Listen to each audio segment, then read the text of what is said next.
신 예수 그리스도, 우리 주님의 이름을 찬송합니다.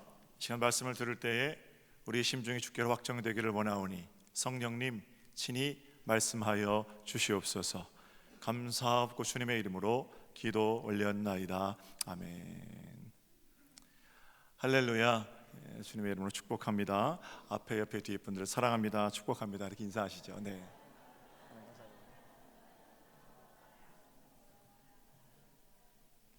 5월은 가정의 달이죠. 가정의 달이면서 감리교인들에게는 특별한 날이 있는데 바로 이번 주 수요일 5월 24일입니다. 5월 24일은 감리교회 생일 같은 날입니다. 무슨 일이 있었는가? 지금으로부터 279년 전에 1738년 5월 24일 날 존 웨슬리 목사는 영국의 한 거리에서 열리는 기도 모임에 참석하게 됩니다. 그 일기에 보면 그날 5월 24일 모임은 별로 가고 싶지 않은 모임이었다 이렇게 적고 있습니다. 억지로 참석한 거죠. 그런데 거기서 사회자가 로마서 서문을 읽습니다. 복음에는 하나님의 의가 나타나서 믿음으로 믿음에 이르게 하나니 기록된 바 오직 의인은 믿음으로 말미암아 살리라 함과 같으니라. 그리고 나서 수도 없이 들었던 그 말씀을 풀어 설명하기 시작하는데 그날따라 그 말씀이 웨슬리 목사의 가슴에 들어와 박혔습니다. 그날 저녁에 일기를 웨슬리 목사는 이렇게 쓰고 있습니다. 나는 내 마음이 이상하게 뜨거워짐을 느꼈다. 나는 내가 그리스도를 믿고 있다고 느꼈고 구원을 위해 예수 그리스도만 의지하고 있다고 느꼈다.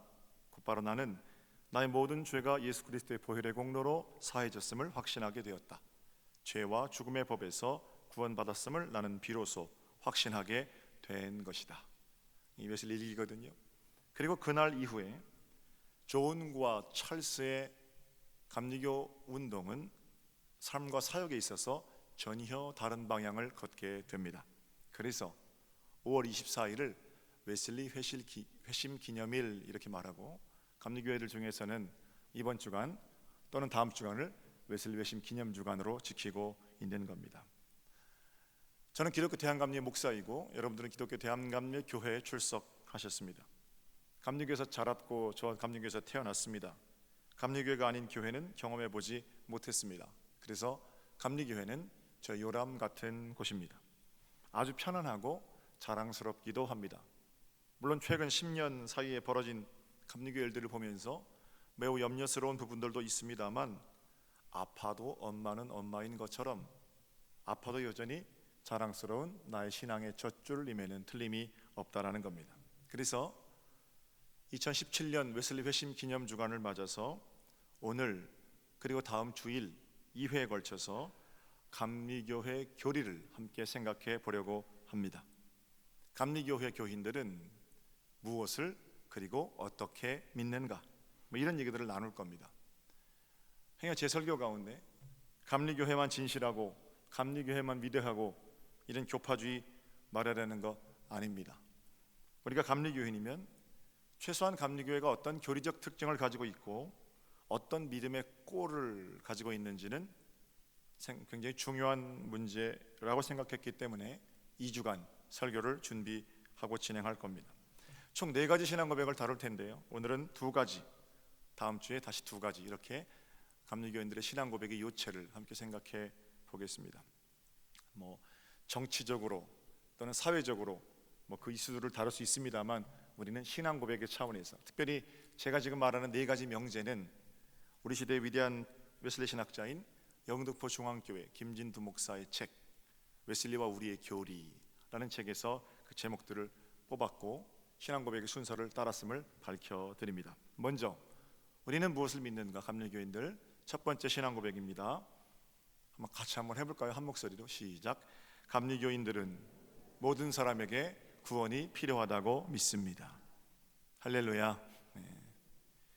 구원은 어떤 특별한 사람들에게 필요한 것 아니고 모든 사람에게 필요한 것입니다. 이 말은 모든 사람이 어딘가에 빠져 있다라는 겁니다. 구원은 건져내는 거죠. 그러므로 어디서 건져내느냐 또는 어디에 빠져 있느냐? 죄와 죽음에서 건져내고 모든 사람이 죄와 죽음에 빠져 있다라는 겁니다. 성경의 증언은 모든 사람은 죄인이라는 것입니다. 웨슬리 목사님은 사람은 숨을 쉴 때마다 죄를 짓는다 이렇게 이야기합니다. 여러분 어떻게 생각하세요? 정말 사람이 숨을 쉴 때마다 죄를 짓는 그런 존재입니까? 숨 쉴 때마다 죄를 짓는 그런 나쁜 사람들이 있는 것 아닙니까? 어떤 분들을 보면 있잖아요, 산에서 방금 내려오신 것 같은 분들이 계세요. 우리 교회도 계세요. 얼마나 겸손한지 주변에 사람들이 끊이지 않고 여기서 그 사람 콩닥거리고 저기서 그 사람 콩닥거려도 그냥 제자리에만 갖다 놔, 화도 안 내시고 그런 분들이 계세요. 모든 사람이 죄인이라는데 그런 분들 포함해서 남들이 부러워할 만한 의로운 행동을 하신 분들도 계시고요. 그런 사람들도 죄인입니까?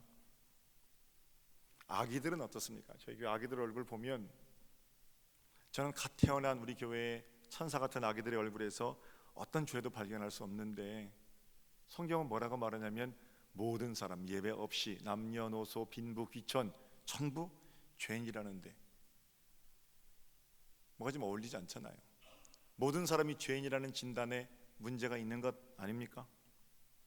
여기서 기억하셔야 할 것이 있는데 성경은 죄를 지었기 때문에 죄인이 아니라 우리가 본질적으로 죄인이기 때문에 죄를 짓는다라고 말합니다. 이거 순서는 바꾸시면 안 됩니다. 드러난 어떤 흉악한 범죄보다 더 근원적인 그 흉악한 범죄가 시작된 마음을 중요하게 여긴다는 겁니다. 예수님께서 해결하시고 예수님께서 풀어놓으신 의는 또는 예수님께서 해결하신 죄의 문제는 살인, 강간, 도적질 이런 흉악한 범죄들이라기보다는 그 범죄가 시작된 더 근원적인 마음, 죄의 본질적인 문제들을 해결하셨다는 겁니다. 그래서 성경이 말하는 인간에 대한 진단, 즉 모든 사람이 죄인입니다 라는 선포는 모두가 죽음으로 달려갈 수밖에 없는 어떤 죄인된 운명, 이것을 말씀하시는 겁니다. 정말 중요한 것은 기독교인은 그렇게 모든 사람이 죄인이라는 사실을 받아들이는 것으로부터 비로소 시작된다라는 사실이에요. 감리교회의 교리만이 아니라 장로교, 성결교, 침례교, 순복음, 구세군, 루터교, 성공회, 개신교들이죠. 로마 카톨릭, 동방 정교회 모두 예수를 그리스도로 고백하는 사람 또는 교파들이 가지고 있는 본질적인 고백, 어떤 사람이 죄인이 아니라 모든 사람이 죄인이라는 사실, 부인할 수 없는 고백이고 사실인 거죠. 문제는 사람들이 이 사실을 인정하지 않는다든지 또는 인정했었지만 때가 묻어서 죄에 대해서 둔감해졌다는 겁니다. 웨슬리 형제가 감리교 운동을 일으킬 때는요, 많은 사람들이 죄에 대해서 둔감했습니다. 산업혁명이 시작됐고 산업혁명으로 물질들이 많아지고 그랬죠. 경제가 살아나고 돈이 많아졌습니다. 생산수단을 가진 사람들은 가만히 있어도 부자가 되었습니다. 마땅히 행복해해야 할 것 같은데 사람들은 필요 이상의 돈이 생기게 되니까 그때부터 타락하기 시작합니다. 살이 찌고 살만해지고 배에 기름이 끼기 시작하니까 영적인 일에도 기름이 끼기 시작한 거죠. 오늘날 한국 사회하고 똑같습니다. 세계가 놀랄 만한 급속한 경제 발전을 이루었지만 돈만 있으면 전 세계에서 타락하기 제일 쉬운 나라가 우리 대한민국이라고 그러더군요. 기독교인이 종교 인구로는 가장 많다는 이 나라에서 참으로 안타까운 일이 아닐 수 없지요. 영국 사회 1730년 그 무렵 굉장히 타락이, 범죄가 만연한 거죠. 돈이 많아지니까 그 돈이 타락시키는 거예요. 죄를 지으면서 죄인 줄 모르는 시대가 되어가는 겁니다. 돈으로 사람을 사고 팔고 사람들은 돈의 위력 앞에서 목적이 아니라 그 돈을 위한 수단이 되어가는 그런 세상이었습니다. 이런 상황에서 웨슬리 형제는 복음을 전파하였습니다. 구원의 공식 같은 걸 전하고 사정리 같은 걸 전해서 교세를 확장한 게 아니에요. 웨슬리 목사 또는 웨슬리 목사의 동생, 새로운 삶의 방법을 전하는 겁니다. 그러니까 당신들 부자 되기 위해 달려가는 그 인생 접어 내려놓고 돌이켜 회개하고 돌아와야 한다 선포하는 거죠. 그 과정에서 여러분, 모든 사람은 죄인입니다. 흉악한 범죄를 저지르는 사람뿐만 아니라 마치 죄 없는 것처럼 깨끗한 모습으로 앉아있는 여러분도 우리 영국 사회가 총체적으로 병들었습니다. 돌아갑시다. 이렇게 선포한 거죠. 가진 자, 못 가진 자, 배운 자, 못 배운 자, 없는 자, 있는 자 할 것 없이 십자가 앞에 회개하고 돌아와야 한다라는 것이 웨슬리 목사의 설교입니다. 1744년도에 웨슬리는 옥스퍼드의 세인트 메리 채플에서, 저도 거기 가봤거든요. 지금도 굉장히 아름다운 예배당입니다. 세인트 메리 채플에서 설교를 하는데 그 설교가 성경적 기독교라는 설교입니다. 옥스퍼드의 지성들과 신학, 철학, 인문학을 가르치는 수많은 선생들, 종교인이라고 자랑하는 자들입니다. 그들 앞에서 웨슬리는 성경적 기독교가 무엇인지 그 본질을 설교하였습니다. 이렇게 설교합니다. 옥스퍼드의 지성들이여, 고상한 척하고 앉아있는 당신들도 죄인입니다. 회개하고 제발 주님 좀 똑바로 믿으십시오. 젊은 목사가 이렇게 설교를 하니까 사람들이 내가 죄인이구나 깨달아야 되는데 막힌 귀는 그런 거 잘 못 듣잖아요. 그 설교를 하고 나서 웨슬리가 비난을 받게 됩니다. 비난의 이유는 그 설교는 회중의 자존심을 상하게 했다라는 이유에서였습니다. 그리고 나서 얼마 지나지 않아 존의 동생인 찰스 웨슬리가 똑같은 세인트 메리 채플 그 강단에서 설교했는데, 잠자는 자여 일어나라. 사실은 그 설교 때문에 쫓겨나는 거거든요. 잠자는 자여, 잠자는 자는 당신들입니다. 부디 깨어나십시오. 예수 잘 믿는다는 당신들, 이러면서 설교를 하는데, 세상과 분리된 그들만의 경고에 대한 하나님의 엄중한 말씀이었습니다. 그런데 그 일이 있고 나서 결국 감리교 운동을 주도했던 존과 찰스는 영국 성공회로부터 설교권을 박탈당하게 됩니다. 이유는 똑같습니다. 회중의 자존심을 상하겠다는 겁니다. 박탈당하고 나서 바깥으로 나가서 시장에서, 거리에서 설교하다가 결국 웨슬리 목사 어디까지 가냐면 자기 아버지 무덤까지 갑니다. 무덤 밟고 서서 뭐라고 그래요? The world is my parish. 온 세계는 나의 교구입니다. 유명한 말을 그때 했던 거죠. 여하튼 당시 사람들의 믿는 모습, 믿는 자나 안 믿는 자나 죄에 대해서 둔감했습니다. 교회 밖은 교회 밖대로 많아진 물질 때문에 타락하여 죄 짓느라고 둔감하고, 교회 안에서는 메마른 이성이 판을 치고, 또 한편으로는 교회를 자꾸 이상한 곳으로 끌고 가려고 하는 신비주의, 이런 것들이 교회를 교회답게 하지 못하고 있었습니다. 감리교 운동은 바로 이런 시기에 여러분, 하나님 계신 곳은 여러분이 발 딛고 있는 바로 그 자리입니다. 부디 죄를 뉘우치고 하나님께로 돌아오십시오. 지금 여러분이 당면하고 있는 문제로부터 하나님께서 말씀하시도록 그렇게 하나님께 자리를 내어드리십시오. 이렇게 강력하게 설교하였던 거죠. 그럼 여러분, 이 시점에서 우리를 좀 들여다봐야 합니다. 만약에 설교를 여기까지 듣고 혹시 이런 생각하시는 분이 있다면 여러분의 내면에 심각한 문제가 생겼다고 생각하시면 맞습니다. 또 죄 얘기인가? 언제까지 죄인 타령만 할 것인가? 만약에 이런 생각하시면 여러분의 마음이 병든 겁니다. 예외 없어요. 이런 생각하시는 분이 있으면 오늘 설교는 바로 여러분들을 위한 설교입니다. 우리 예수님 시대엔 바리새인들이 그랬고, 루터가 종교개혁을 일으킬 때 부패한 로마 카톨릭 사제들이 그랬고, 웨슬리 당시에 소위 잘 믿는다는, 배웠다는, 뭘 좀 안다는, 의롭다는 교양인들이 그랬습니다. 명심하십시오. 복음의 능력은 다른 사람 가슴 치는 정죄가 아니라 내 가슴 치는 회개로부터 시작됩니다. 모든 사람이 죄인이라는 진단 앞에 내가 예외일 수는 없지요. 목사님, 나는 할아버지 때부터 목사고 할아버지 때부터 장로고 믿음의 뿌리가 있는 가정입니다. 예외일 수 없습니다. 지역 안에 꽤 괜찮다고 소문난 103년 된 우리 서정교회, 죄인이라는 진단 앞에 예외일 수 없지요. 십자가의 능력으로 새롭게 태어나야 할 자가 우리 가운데 있어요. 저고 여러분이라는 거예요.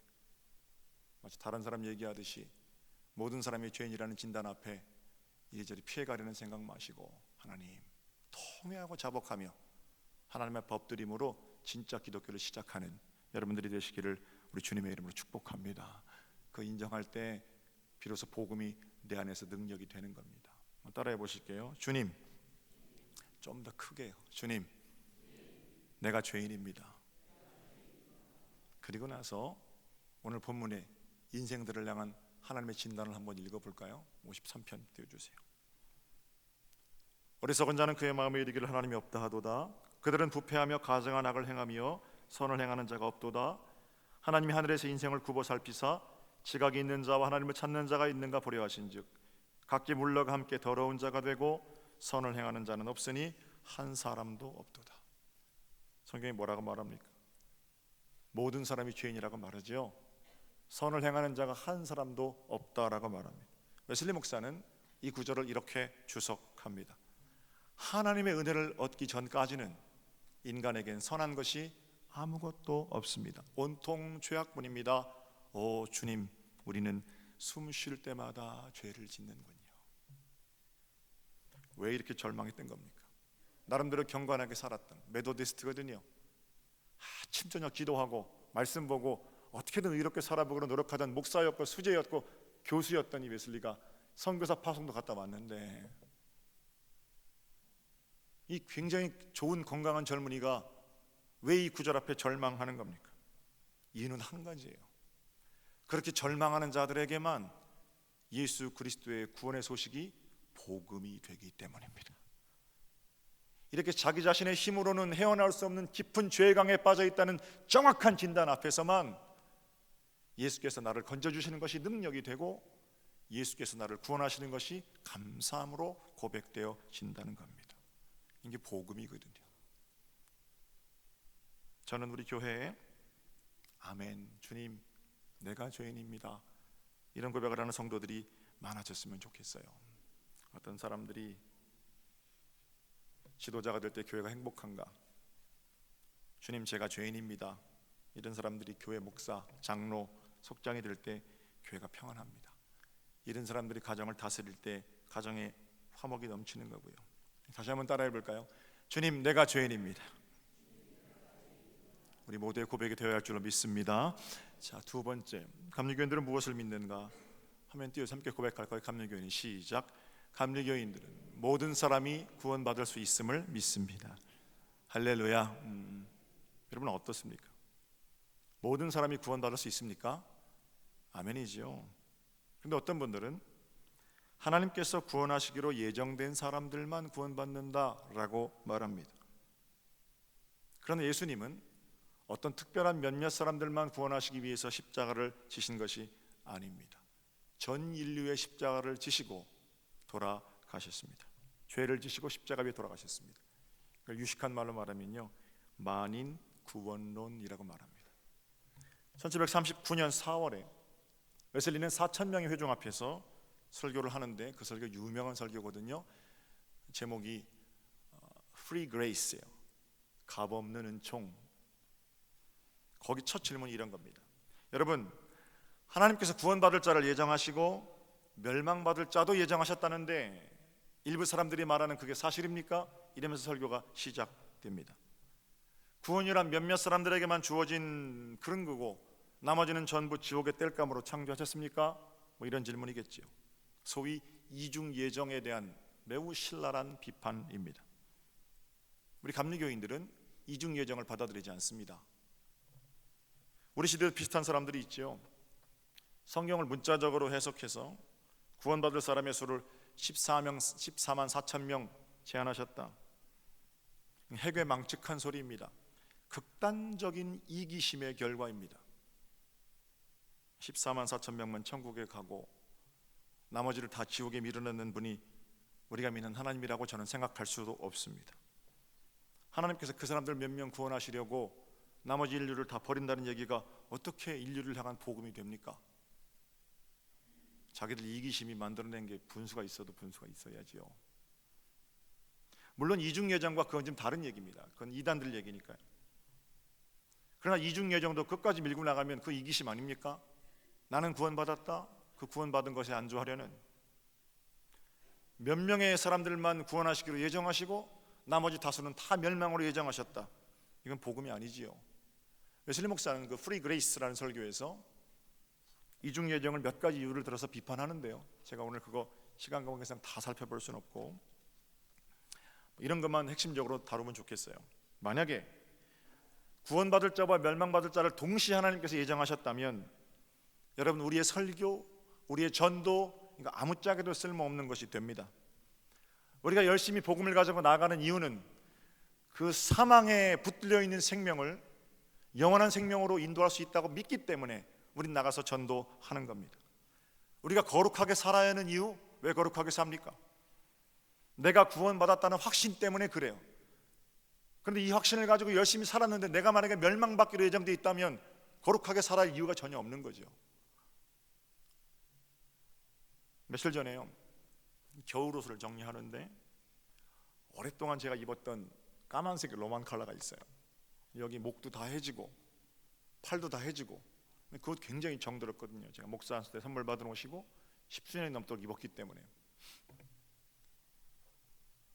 정이 들어서 못 버리고 있는데 도저히 못 입게 됐더라고요.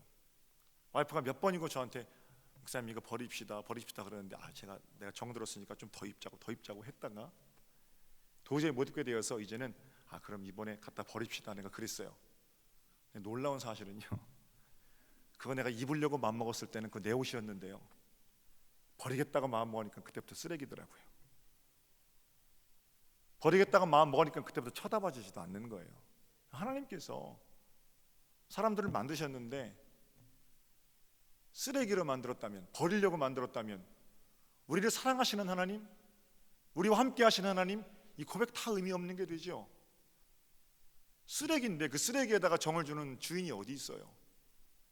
저는 그래서 하나님께서 인간들을 지옥에 밀어넣기 위해서 멸망받을 자로 창조하셨다, 이렇게 믿을 수가 없다라는 겁니다. 멸망받기로 예정되어 있다면 우리가 내면을 거룩하게 가꿔야 할 이유도 없는 거죠. 전도해야 할 이유도 없는 거죠. 다른 여러 가지 이유들이 있어요. 웨슬리 목사는 4가지, 5가지 가지고 이중 예정 비판하거든요. 다 생략하고 성경에 어떤 증언들이 있는지 오늘 본문을 먼저 볼까요? 로마서 8장 32절을 자기 아들을 아끼지 아니하시고 우리 모든 사람을 위해서 내주신 이가 어찌 그 아들과 함께 모든 것을 우리에게 주시지 않겠느냐. 이게 반어법이죠. 아들까지 주시는 모든 걸 주신다는 거예요. 그런데 거기 누구에게 주신다고 합니까? 자기 아들을 아끼지 아니하시고 어떤 사람들에게 이렇게 안 하잖아요. 자기 아들을 아끼지 아니하시고 우리 모든 사람을 위해서 주신 분, 그렇게 말하고 있고요. 예수님의 탄생할 때 천사가 뭐라고 말하냐면, 보라 내가 온 백성에게 미칠 큰 기쁨의 좋은 소식을 전한다. 거기도 몇몇 사람에게가 아니고 온 백성이고요. 요한복음 4장, 그는 온 세상의 구주시라, 모두를 향한 구원자가 되시는 겁니다. 세례 요한은 세례받기 위해 자신 앞에 나오는 예수를 보고 뭐라고 그래요? 보라 세상 죄를 지고 가는 하나님의 어린 양이로다. 몇몇 사람들의 죄를 지고 가는 하나님의 어린 양이 아니라 온 인류의 죄를 짊어가는 하나님의 어린 양이라는 겁니다. 그러면 주님께서 가지고 가시는 죄가 선택된 자들의 죄입니까? 온 세상의 죄입니까? 분명하죠. 그럼에도 불구하고 어떤 사람들은 멸망받기로 예정되었다는 그 말은 사탄의 소리죠. 저는 그렇게 생각합니다. 그냥 맞지 않는 얘기 정도가 아니라 우리에게서 구원의 기쁨을 빼앗아가려는, 우리의 전도도 노력도 설교도 봉사도 거룩함도 전부 다 상쇄시키려는 그런 논리의 다름 아닌 거죠. 극단적인 이기심의 결과입니다. 그래서 웨슬리 목사는 하나님께서 만드신 모든 사람은 구원받을 수 있습니다 라는 그 프리 그레이스 설교 말미에 이렇게 복음을 정리합니다. 우리의 교리 핵심이에요. 함께 해볼게요. 모든 사람 앞에 띄워주세요. 갑니다. 시작. 모든 사람 앞에 생명과 죽음이 놓여져 있으며 하나님의 사랑 안에서 모든 사람이 생명을 택하도록 강권을 받으며 생명을 선택한 자들은 그리스도의 약속된 모든 복을 얻는다. 할렐루야. 두고 생각해보고 곱씹어볼 우리의 교리의 핵심적인 내용입니다. 설교는 다 끝났는데요, 딱딱하지 않았나 싶어요. 높아심에 한 말씀 드리면 저는 절대 예정론이 틀렸다고 말씀드리지 않았습니다. 창세전에 우리를 구원하시겠다는 하나님의 계획 그리고 예정, 그것은 하나님의 말씀입니다. 그러나 어떤 사람들은 멸망으로 예정하셨다는 몹쓸 생각, 그런 건 성경이 아닙니다. 이중 예정, 성경적이지 않다는 것 말씀을 드렸습니다. 자, 두 가지 신앙 고백 함께 나눴는데요. 다음 시간에는 오늘은 감리교인은 모든 사람에게 구원이 필요하다고 믿습니다. 감리교인은 모든 사람이 구원받을 수 있다고 믿습니다. 다음 주는요, 모든 사람은 구원의 확신을 가질 수 있고 모든 사람은 거룩해지고 완전해질 수 있다. 이게 감리교 교리거든요. 다음 주에 다시 나머지 두 가지 교리를 살펴보도록 하죠. 하나님과 세상 사이의 좋은 다리로 이번 한 주간 승리하십시오. 기도드리겠습니다.